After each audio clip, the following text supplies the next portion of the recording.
থেকে চিঠি সিনিয়র ডাক্তারদের দেখা করতে চেয়ে চিঠি, এরই পাশাপাশি চিঠিতে একাধিক অভিযোগ জানানো হয়েছে।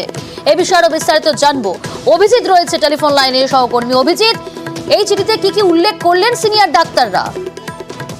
প্রিয়াঙ্কা, আরজিকর কাণ্ডে আন্দোলনের সময় দেখা গেছিল যে জুনিয়র ডাক্তাররা একের পর এক চিঠি দিচ্ছিলেন রাজ্যের মুখ্য সচিবকে, এবং মুখ্য সচিবের সঙ্গে জুনিয়র ডাক্তাররা একের পর এক বৈঠকে বসার আহ্বান করেছিলেন। আর এবার সিনিয়র ডাক্তারদের যে যৌথ চিকিৎসকদের সংগঠন জয়েন্ট প্ল্যাটফর্ম অফ ডক্টরস, তারা রাজ্যের মুখ্য সচিব মনোজ পান্থকে চিঠি দিয়ে আবেদন করেছেন যেন মুখ্য সচিব তাদের সঙ্গে আলোচনায় বসেন। এবং সেখানে যেটা বলা হয়েছে যে আরজিকর কাণ্ডের সময় ডক্টর অভিজিৎ দে, বিরূপাক্ষ বিশ্বাস, রামপুরহাট মেডিকেল কলেজের প্রিন্সিপাল ডক্টর পরবী বড়াল, এদের বিরুদ্ধে নানান রকম অভিযোগ ছিল এবং তাদেরকে সাসপেন্ড করা হয়েছিল, বহিষ্কার করা হয়েছিল, এবং তাদের বিরুদ্ধে হাই পাওয়ার কমিটি তৈরি করা হয়েছিল তদন্তের জন্য। সেই তদন্ত হাই পাওয়ার কমিটি তারা কি কাজ করছে সবটাই অন্ধকারে। এখনো পর্যন্ত এদের বিরুদ্ধে কোন রকম ব্যবস্থা নেওয়া হয়নি স্বাস্থ্য দপ্তরের তরফ থেকে।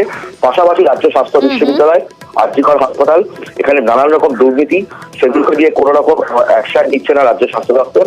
এবং তার সঙ্গে উত্তরবঙ্গ মেডিকেল কলেজের চিকিৎসকদের যে অমানবিকভাবে বদলি করা হয়েছে, এবং পাশাপাশি রাজ্যের বিভিন্ন সরকারি হাসপাতালে চিকিৎসকদের উপর বিমর্ষিসুলভ আচরণ করা হচ্ছে, সেগুলো নিয়ে স্বাস্থ্য দপ্তর নীরব।